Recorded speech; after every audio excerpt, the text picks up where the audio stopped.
என்னுடைய சபரிமலை பயணத்துக்கு அப்புறம் நம்பியார் சாமி அடிக்கடி சொல்லுவார், நான் சொல்லியிருக்கேன், 18 படியில் யார் ஏறினானோ படிப்படியாக உயர்த்தும் படி ஐயன் பாதபடி 18 படி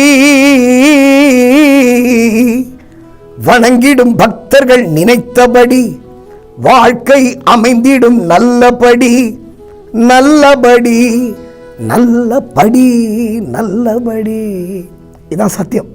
18ஆம் படியை மிதிச்சவன் இது வரைக்கும் வாழ்க்கையில் விழுந்துதான் வர்றாரு கிடையாது. எனக்கு ஒரு மிகப்பெரிய புகழை பெற்றுத்தந்தது மட்டுமல்லாமல், இப்போ வீரமணி அவர்களுக்கு பிறகு என்னை ரசிகர்கள் ஏற்றுக்கணும்னு அவசியம் கிடையாது இல்லையா? அவர் பாடினாருங்க, அவர் பள்ளிக்கட்டு பாடினாரு, அதுக்காக அவர் பையனை நாங்கள் ஏற்றுக்க முடியுமா அப்படின்னு மக்கள் நினச்சிருக்கலாம். ஆனால் நினைக்கவில்லை. அதற்கு காரணம் ஐயப்பனுடைய அருள்.